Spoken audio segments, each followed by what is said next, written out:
about to listen to the Dr. Daliah Show. Sassy, stimulating medical talk radio. Any medical advice Dr. Daliah Wax gives on her show should not be substituted for an actual visit to your medical provider. And now, here's Dr. Daliah.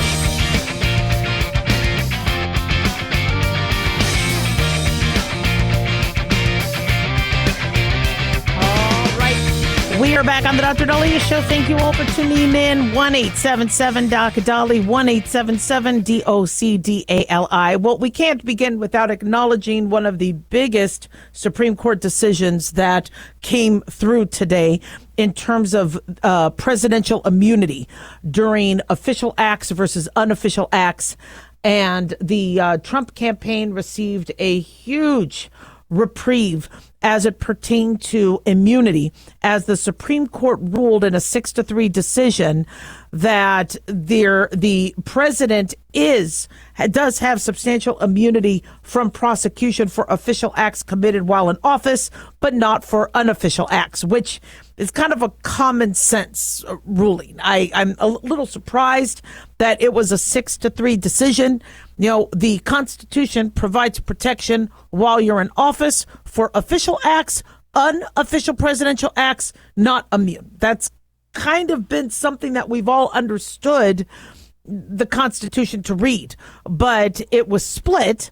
Looks like along party lines, 6-3, and it's basically what this does is it sends the matter back to the lower court as Trump is being, prosecuted for events that happened during the 2020 election and the riots that happened on January 6th. And so, what Chief Justice John Roberts wrote in the majority was the president enjoys no immunity for his unofficial acts, and not everything the president does is official. The president is not above the law, which is something we all agree with. But, you can't be sitting there murdering, people willy-nilly. You can't be, violating. You have to still follow the law as president. On the flip side, though, there has to be, if the president is saying, look, we need to look at our election integrity. We are getting, getting pieces of evidence coming in saying, look, people didn't get their ballots. Something's, we need to look at this. Can we take a reprieve? Can we, is that under prosecution? And so, according to Chief Justice John Roberts, they say, but under our system of separated powers, the president may not be prosecuted for exercising his core constitutional powers, and he is entitled to at least presumptive immunity from prosecution for his official acts. That immunity applies equally to all occupants of the Oval Office. So, what happens next? Well, the question stemmed from Special Counsel Jack Smith's federal election interference case, where he charged Trump with conspiracy to defraud the United States, conspiracy to obstruct an official proceeding, obstruction of and attempt to obstruct an official proceeding, and conspiracy against rights. And so, Trump pleaded not guilty to all charges and argued he should be immune from official acts done as president. Now, Justice Sonia Sotomayor, Justice Elena Kagan, and Justice Ketanji Brown Jackson dissented, saying the decision makes a mockery of the principle foundational to our Constitution and system of government, and no man is above the law. They said, relying on little more than its own misguided wisdom about the need to bold and unhesitating action by the president, the court gives former President Trump all the immunity he asked for and more. Because our Constitution does not shield a former president from answering for criminal and treasonous acts, I dissent. That's according to Justice Sotomayor, who did the dissent. So, I mean, obviously this is for the legal scholars to argue, but, how I look at it, obviously as a physician, as an American, I've been a little overwhelmed by what we have seen in the last, few years during Biden's administration in terms of cases thrown at Trump. If Trump committed a crime, if he committed something unofficially under the protection of that's what this ruling ensures that justice can still be given. But if we have a president that is concerned about our democracy and concerned about election integrity on a newly untried voting method that seemed to have a lot of questions with boxes and suitcases and dead people voting and I'm not here to say that the whole election was a farce, but we have had, including myself, signs of, okay, this system wasn't airtight. I didn't get a mail-in ballot. When I did go to vote, they said, you're not in the system, you've been purged. How? When our election system is not airtight and free of possibility of fraud, it is the duty of the American people. It's the duty of the president to say, all right, guys, let's take a deep breath. Let's make sure that this is done right. Now, courts threw out cases alleging that they did not feel that the evidence was valid. But I think, Biden, Trump, any future president has a right to question if everything was done on the up and up. And because we never tried millions of mail-in ballots before, overwhelmed the post office. And in fact, in Baltimore, that back in 2023, the summer of 2023, they found a box of unopened mail-in ballots. What are you? Why are they from the 2020 election? There has been a substantial proof that this wasn't airtight, and so I do think it is on our leaders to make sure that everything is done according to standards and to protect any chance of fraud, just like in medicine. If somebody tells me, Dr. Daliah, I think that one of the medicines that's being distributed by a pharmacy could have contaminant, or I think if somebody tells me that they think let's say a medical instrument is possibly contaminated, you stop, you review it, you throw it out, or you address it right then and there. And so you can't be prosecuted for that. 1-877-DOC-DALIAH. Don't go away.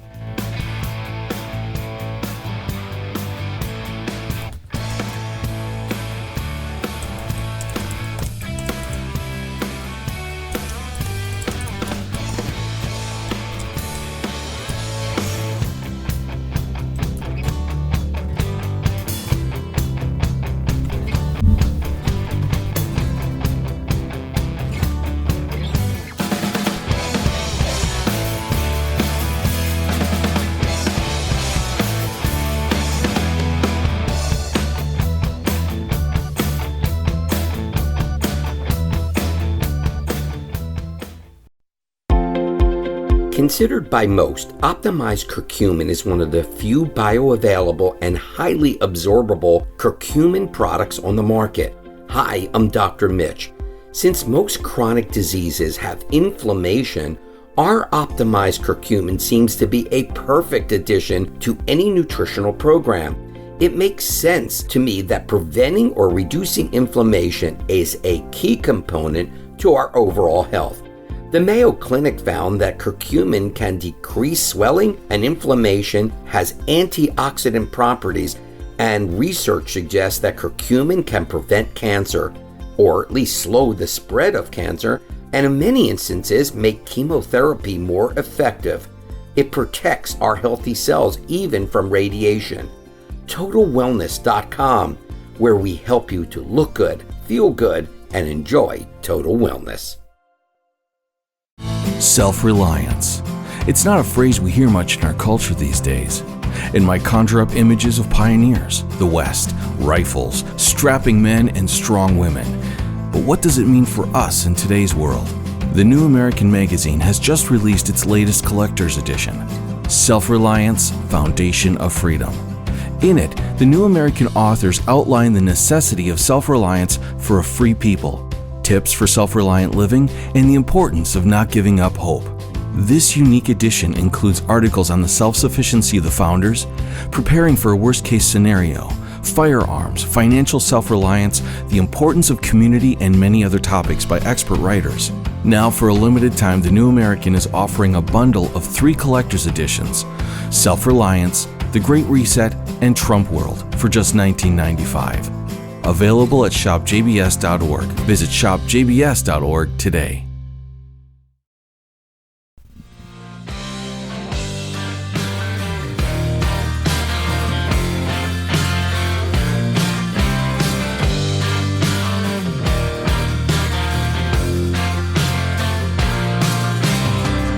All right, we are back on the Dr. Daliah Show. Thank you all for tuning in. 1-877-Dr. 1-877-DOCDALI. Big thanks to Talk Media Network for making the show happen, and big thanks to Daniel, our producer. So this is something that has taken a very interesting turn. We are seeing headlines ever since the debate where Dr. Jill Biden, President Biden's wife, is being accused of elder abuse, quote unquote, elder abuse, as it pertains to her husband running for office again and staying in office.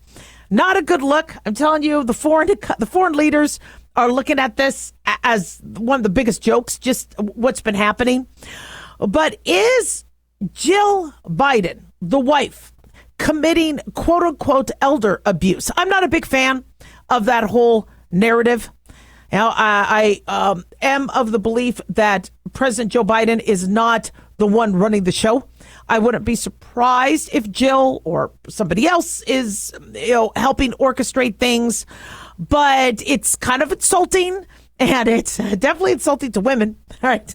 And not really the best look. And I think critics of the Biden administration should be very, very careful to try to draw on this quote unquote elder abuse. And I understand why people are trying to go there. It could be a very effective message, implying that President Biden is not of his own faculties, that he's being run by somebody else, and that he is being forced and abused, and he's a victim of this. It just, as far as I'm concerned, from a PR standpoint, from a marketing standpoint, from a voter psychology standpoint, and from a doctor standpoint, I don't think that's the best way to go. But why are people bringing that up? Well, there have been sources saying that Jill, his wife, has been the primary person that he takes, shall we say, what's the word I want to look for? Advice from, he consults. And that Jill's opinion matters to him the most, which is very nice. I mean, it's it'd be nice to know if my voice mattered the most to my husband. Not sure, right? But but the thing with this is the question that is coming up is: does President Biden really want to run, or is he suffering? Is he struggling? Is he happy? When I had said that it was very sad to watch him on the debate stage, that was as a medical professional looking at him struggling. I mean, I think he could be spending his days better with his grandchildren, with his dogs, assuming they don't bite him also, being there while Hunter goes through his criminal issue or his trials and convictions, etc. But, it seems like there's a power behind him that wants him still in office. From the Democratic standpoint, it's not a good look. All right? He does not look fit. In fact, when you see video footage after the debate, Trump walks off the stage, Biden needs help from his wife to get off the stage, and then he seems to shuffle. I know people keep asking me, does he have Parkinson's? His provider says he doesn't have Parkinson's. His medical provider says no signs of Parkinson's. But you do wonder with his shuffling gait, with his freezing, things like that, if there could be some Parkinsonian type symptoms. Now, I have said before, just because somebody has a physical disability does not exclude them from the presidency, such as FDR. Needing to have a wheelchair for his, whether it was polio or another neuropathy, neurological disorder. That's now been questioned whether it was polio or something else, as historians have reviewed his medical records. So, obviously, people having physical issues. I mean, look at Greg Abbott in a wheelchair. That I don't mind that he's needed help going down the stairs, but what I do mind is his mental capabilities. And I do mind if he is not necessarily getting the care he needs. Let's say he does have early Alzheimer's. Let's say he does have dementia. There are treatments out there. And if those treatments are being withheld because the powers that be do not want the American people knowing about it, that is elder abuse. That is where I would call it elder abuse. If somebody does not want to be in be where they are, and they are being forced and dragged out in the heat and dragged everywhere. I mean, he seems to still like being behind the podium. He looks like he still likes being president. But where I think there's abuse is if he's not getting the treatment he needs. I also think it's abuse to the country to not have a leader that is, entirely capable of doing things on the fly, on the snap of when things need to be done. We understand that he was off the grid for about a week preparing for the debate. That's a concern. The world doesn't stop for a debate.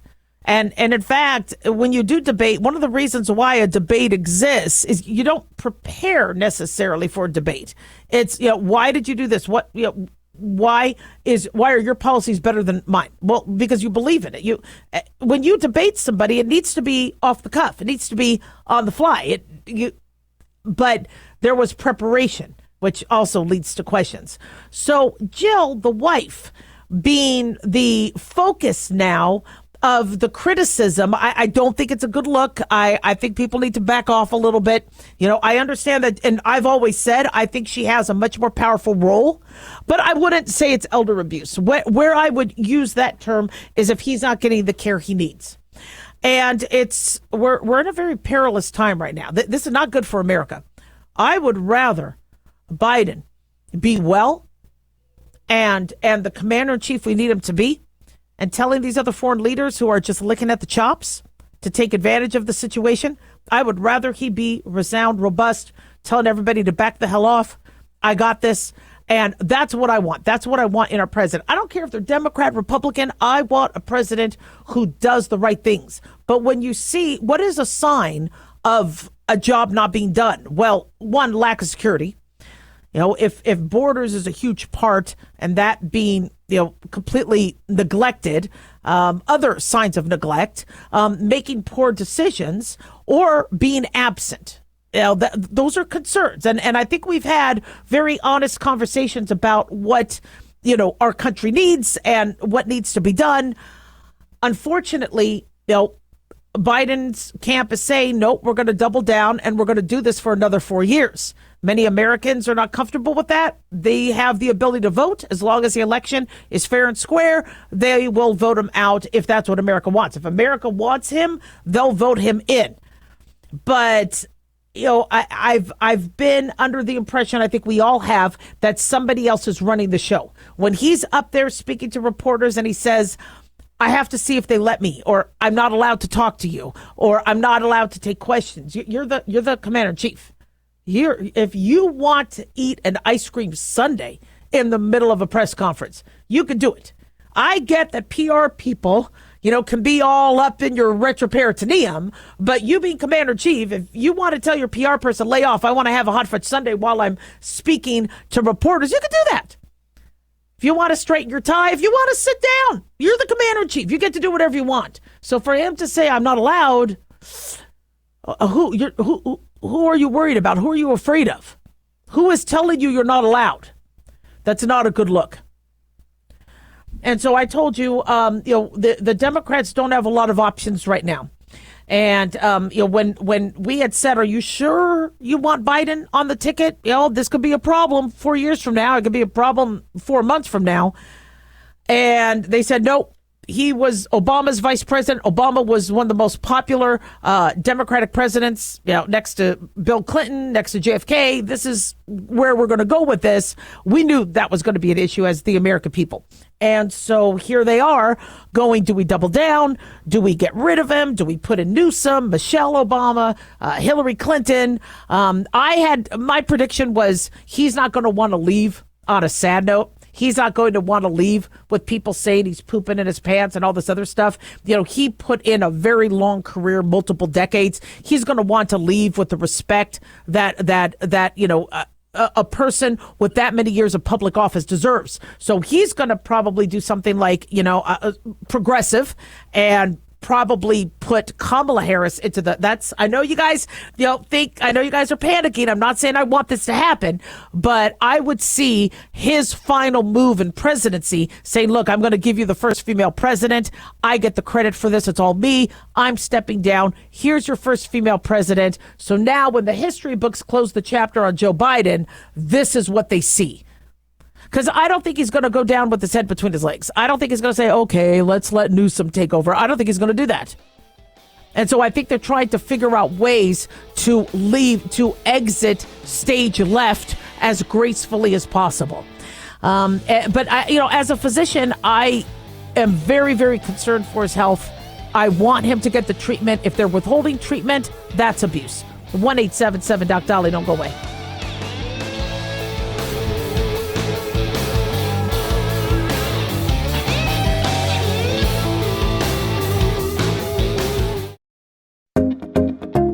Did you know that healthy arteries make a gas? Yes, actually 3 known gases. Hi, I'm Dr. Mitch, and nitric oxide is a gas that's readily made all day long to keep our arteries open by relaxing the blood vessel walls. By doing this, our circulation is increased, bringing blood, oxygen, and nutrients to every part of your body. Both age and poor diet can lead to a loss of this precious gas, and in turn, blood pressure can go up, energy can go down, and you can get tingling in your hands and feet. Well, our product, Ultimate Nitric Oxide, can easily help fix this lack of nitric oxide. Go to TotalWellness.com. That's TotalWellness.com, where we are helping you to look good, feel good, and enjoy total wellness.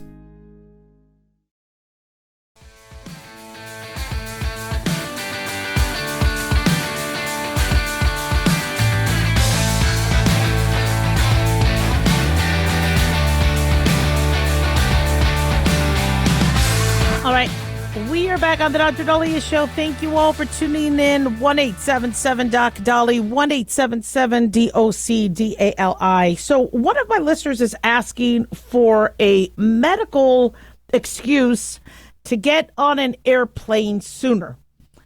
They want the more leg room. It's not that they need time to get on. It's just they want more legroom and they don't want to be cramped. And they think they have medical issues such as claustrophobia, such as neuropathy.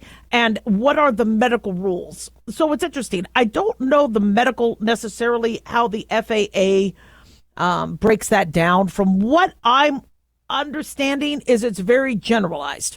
So when you board a plane, they will say those who need medical assistance can board first. And then you see a bunch of people lined up. Some of them are in a wheelchair. Some of them look great. They look fine. They look healthy. And then some of them are family members of the person with the wheelchair, which is understandable. Remember, Disneyland had to now start to put some clamps on that because a family of 10 would be running around with the family member in the wheelchair just to get to the front of the line. And now they're going to limit it to only the first 4 people of the family. And yeah, I get getting on a plane, first allows you, some liberty. I think our planes have gotten ridiculous. Planes are so flippin' uncomfortable. Coach, I fly coach usually, and sometimes I just can't if it's going to be a long flight. It's very cramped. It's very uncomfortable. It's very claustrophobic, and many people do not do well. But boarding a plane early doesn't necessarily give you what you need, with the exception of the bulkhead seats or the exit row seats. You're pretty much in coach getting the same legroom then. And if you do have a medical issue, they're not going to let you be in the exit row. So all that is doing is to get you to the bulkheads. And that is, there's only 6 seats. And when I see the line for those with medical issues, sometimes it looks like 20 people. So, and it's interesting too, because I flew Southwest. My last flight coming back from Nashville, I flew Southwest, and because I wasn't going to be able to 24 hours prior be right there to check in, I don't know if you guys are aware, most airlines you have to pay extra to buy your seat, which I do, because I don't want to sit in the middle. I want to sit by the window. But Southwest, it's open seating.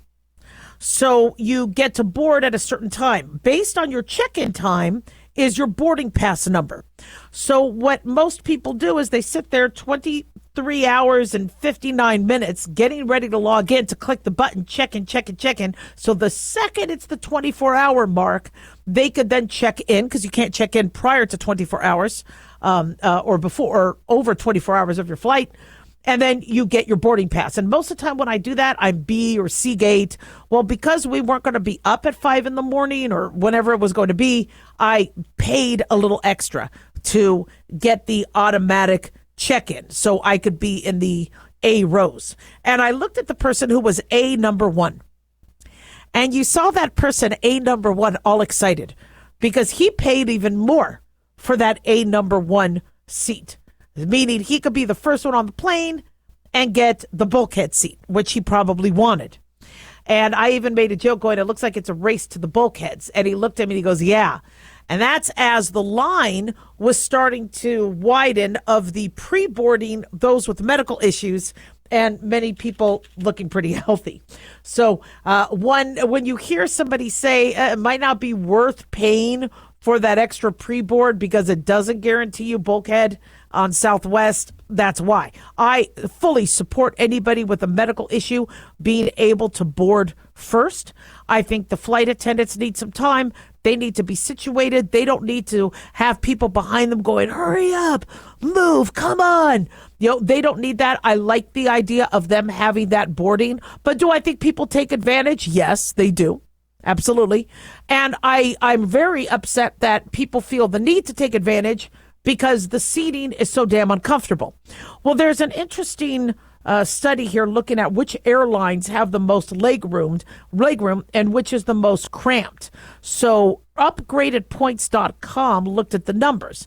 They looked at the measurements, and they found the most legroom gets awarded to JetBlue with 32.3 inches. Southwest Airlines comes at 31.8 inches. Delta Airlines at 31.0 inches. Now, still not a lot of room, for your knees and for your bag, and you still feel cramped, but it does give you a little bit more legroom. And I have to admit, the Southwest Airlines flight I was on, I felt really very comfortable, with the legroom. I was okay with that. Now, least legroom is Spirit and Frontier Airlines, 28.0 inches. And I got to tell you, those few inches do matter. Hawaiian Airlines came at 29.0 inches. United Airlines, 30.1 inches. American Airlines, 30.2 inches. And so, in terms of the planes, the Embraer 190 apparently has larger passenger seating. Canadian Air RJ900, the Boeing 767, 777, 787 have 31.0 inches, and then the Airbus A350, A330 to 900 Neo, and others 31 inches. So the cramped passenger seating is something that I think we as passengers need to speak out, but we're not. We're buying our tickets, and by the way, these tickets are pretty damn expensive. I mean, to fly coach, it's pretty damn expensive. One of the reasons why, somebody had asked me, I saw you flew upper class. What was the price difference? It was only a few hundred. Coach was so gosh darn expensive that at that point, I was able to get a little bit more room, able to get a meal, able to, and mind you, honestly, I really would like to save penny for penny. I think upgrading on airplanes is a waste of money. You really don't get dollar for dollar, unless what matters to you is legroom or what matters to you is comfort. The beauty is in the eye of the beholder. But this issue with our airplanes where they're trying to sock as many seats as possible on a plane, and because they're putting so much weight from passengers, now they limit what we could bring with our suitcases. It's going to take us as consumers to say we're done with this. This is BS. And when I see how people are cramped in together, it's not safe. It's not healthy. I can't tell you how many times I have woken up or somebody has been asleep on me or touching me. Thank God not inappropriately, but you don't really have a lot of liberty to protect yourself. And we've seen case after case of individuals saying, I was groped on a plane. We have to provide some protections for passengers. And when you're on a plane and you're stuck on the tarmac and there's a delay and you're sitting there and you can't get up to go to the bathroom and they can't serve drinks and it's hot. Look at what happened. I think it was in Vegas last year where people were passing out because they were stuck on the tarmac in the heat and the air conditioning wasn't working. I mean, that's ridiculous. And it's going to take us as consumers to say, hell no. So to answer this listener's question about medical ability to get on the plane sooner, I am sure if you look like you're abusing it, that could, you do not want to get on the FAA's bad list. But if you do think you need something, I don't think it's a bad idea to have some documentation. So if somebody says, why are you here? And you have a doctor's note, the problem is I could very easily see everybody ask their doctor to give me a note to apply to get on a plane sooner.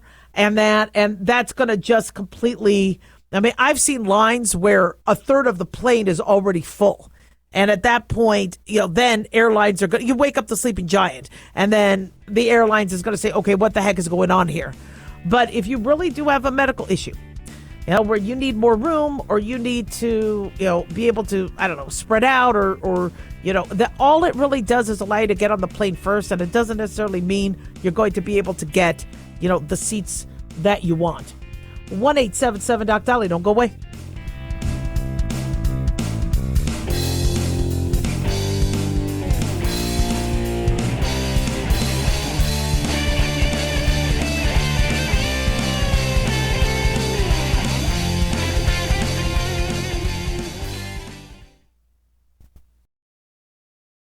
Let's see, if something costs less, but people are happier with it, that sounds like something to look into, and that's MediShare. Maybe you've heard switching to MediShare to pay for healthcare can save the typical family $500 a month, and that's huge, but it's also true that people are way more satisfied after making the switch, too. The customer satisfaction rate for MediShare is double that of the typical health insurance plan. Double. MediShare works. It's been around for more than a quarter century, and members have shared more than $3 billion of each other's bills. People love having telehealth and a huge nationwide PPO network. So, yeah, you can save a ton and like it better. Imagine being happy with how you're taking care of your health care. So if you're self-employed or part of the gig economy, or you just want a plan you're happy with, you can call right now and get a price within 2 minutes. A very, very smart use of 2 minutes. Here's the number you need. 855-SHARE-40. That's 855-SHARE-40. 855-SHARE-40. Hey guys, it's Dr. Daliah. Fantasy football season is coming, but sadly, too many of you are taking the bench while the country takes part in one of the most exciting and lucrative industries out there. Don't know how to play? Well, huddle up and listen. Paul Kalikas and I have written a fantasy football pocket guide for beginners. This book walks you through the basics and shows you how simple and lucrative joining or creating a fantasy football team can be. Read our Fantasy Football Pocket Guide for Beginners found on Amazon or follow the links on X and Facebook. That's Fantasy Football Pocket Guides for Beginners. Don't be left out. In a study, it was found that 33% of 44 herbal supplements had no trace of the advertised herb. Don't let that happen to you. Hi, this is Dr. Mitch. If you want to ensure quality, please go to TotalWellness.com. Supplements made for physicians only now available to you too. TotalWellness.com, helping you to look good, feel good, and enjoy total wellness.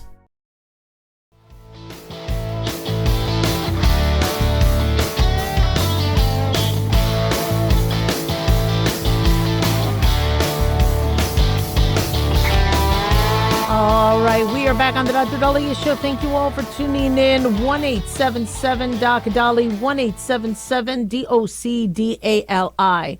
So one thing that made us very uneasy from a public health standpoint and from a COVID standpoint is what social media did when we were trying to give patients the right information. We tried to combat misinformation, but we were accused of misinformation, and we were silenced on social media. And the silencing on social media seems to be very subjective. And it's made a lot of people nervous because if I'm trying to tell you guys the mask you need to prevent infectious disease needs to be at least an N95 grade because we're seeing people still come to the hospital while they're wearing these ridiculous bandanas and things like that. That's a message that I think needs to be out there. And no, it looks like it was against the mask mandate, so sorry. I'm trying to tell people what to wear. Same thing with vaccines. We have had some cases of people having side effects to the vaccines. We want you aware so you could tell your doctor or talk to your medical provider prior to you getting the shots to know if you are at higher risk. But no, that was considered misinformation and censored. We saw Trump get censored. This was, it made us a little nervous because, we want to hold up our First Amendment rights and be able to speak and do what we feel is, what we feel is our freedom to speak out. And when you started to see this, it was called, I think, shadow banning. Shadow banning was a term used where if you had something that appeared on one narrative, it wouldn't show up in people's feeds as much as another narrative. And I actually had gotten temporarily banned when I posted that I was going to be on a local news station talking about the new Merck drug for COVID, molnupiravir. And it said it was against guidelines and restrictions, and I was temporarily banned. And I was like, wait a second. Molnupiravir, did you see USA Today, CBS News, NPR? Molnupiravir, Merck's drug to fight COVID. Why can't I let people know I'm going to be on the news talking about that? Oh, okay. They reversed it. But their algorithm was censor. And so obviously people are questioning what these algorithms are and what's going on with this. But interestingly, there's a Supreme Court decision issued today, was 9-0 unanimous, having to do with social media censorship. And this dealt a blow to Texas and Florida, who passed laws to restrain big tech giants from moderating objectionable material on their platforms. The states said that the social media companies unlawfully tampered the free speech of users, particularly with conservative posts. The tech companies said that the laws improperly limited their ability to exert editorial discretion over the content on their sites. But all the justices unanimously allowed this to be punted back to the lower courts. Justice Elena Kagan wrote the majority opinion, which basically puts these laws on hold until they go back through the lower court system. Justice Elena Kagan said a state cannot prohibit speech to rebalance the speech market, that unadorned interest is not unrelated to the suppression of free expression. So she agreed there is still much work to do on the cases, but the work must be done consistent with the First Amendment. So basically what these laws are, according to CBS News, is the Florida law was enacted in 2021 that regulates social media platforms that make at least 100 million annually or have at least 100 million monthly users. And they want to prohibit them. They want to combat claims of censorship by restrictions for companies, such as prohibiting them from engaging in certain types of content moderation and requiring them to notify a user if their post is removed or altered. The platforms would also make general disclosures about their operations and policies. So something like that could be very helpful in terms of knowing if you are shadow banned, knowing if you are being, and then why. Why is that? One thing I did like is that I was able to appeal it with Facebook and say, look, we're trying to let people know that there's a medication coming around the bend. This doesn't have anything to do with ivermectin. I know you guys are very nervous about that, but this is news. And so, the Texas law was also a Republican-backed law that regulates platforms with more than 50 million active users. The law imposes rules for content moderation and requires platforms to notify users when posts are removed and provide an explanation. The platforms are also required to disclose how they moderate their content and make clear they prioritize posts through their algorithms. So what's interesting about that is I get that when you have a social media platform and there is somebody spreading hate and bigotry and racism, that no, this doesn't happen here. No, we're not tolerating that. That is not a proper post. You have a sexual picture. No, that's not going to happen. You have a child that's being sexualized. No, not going to be on our platform. I get why they have to have that. But what I liked about the Florida law and the Texas law is transparency as to why your post got shadow banned. You see, or why it got dropped or why you got banned. When Facebook did that, they didn't tell me why. They just said you were blocked. And I assumed it's because their algorithm got messed up. They didn't understand, treatment for COVID. They probably thought it had something to do with something that would go against the, ivermectin narrative, which, by the way, there are a lot of studies looking at its use and many medical research teams advocating for its role. It's just its role would be prior to your cytokine storm. And that's something I've talked about, how once you're in cytokine storm, that might not help because the hydroxychloroquine and ivermectin play more of a role of the replication and the phagocytosis of the virus into the cell. Once you're already in the immune response, it might not work. But for preventative, some studies have found some interesting data. Now, but when I was saying, look, I'm going to be on the news talking about this new Merck drug and what that means, they didn't say that's why, but I'm assuming that's why. And then when I explained, look, guys, did you see all the headlines? How does my differ from those? Oh, sorry, never mind, you're back on. So I do like the idea of transparency. Why was it banned? I have a friend of mine who had made a joke about how they need a sugar daddy because something was really expensive. I don't know if it was gas prices, whatever. And he said, I could use a sugar daddy. And got completely, it just, right there, his account was closed. Now when gas prices went up, I made a similar joke. I said, boy, I might need a sugar daddy. Immediately that post got blocked. And I realized I get it. Even though I was making a joke about gas prices and that might not go with the narrative, they want to make sure there's not people asking and soliciting for actual sugar daddies. So I get that, but explain that to me. And then I could clarify, and so, and people would say, well, who cares? It's just social media. The problem is this friend of mine who completely lost his account. He said, I lost all my pictures.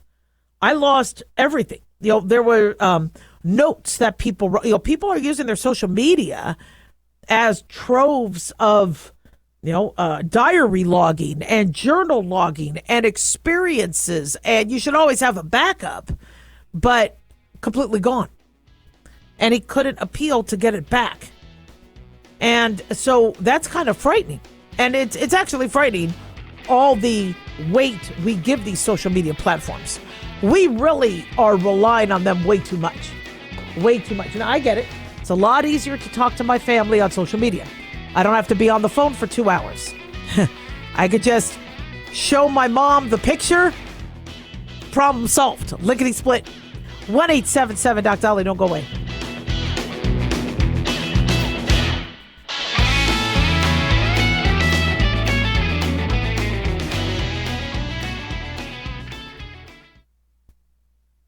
Dr. Daliah here. Are you tired, burned out, gaining weight, succumbing to the daily pressures of life? Well, how's your dopamine doing? How you feel right now, how you'll feel an hour from now, and how you'll feel next week is completely reliant on your dopamine.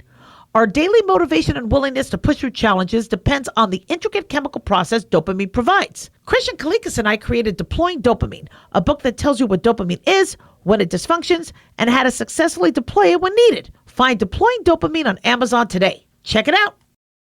Carl Amari here to tell you about our newest website for old-time radio lovers. It's 100radioshows.com. At this site, there are 5 old-time radio shows waiting for you to download free as our gift to you, and be sure to browse the additional 700 old-time radio shows available to you for 70% off by using the promo code RADIO at checkout. This is a limited-time offer, so log on to 100radioshows.com. That's 100radioshows.com.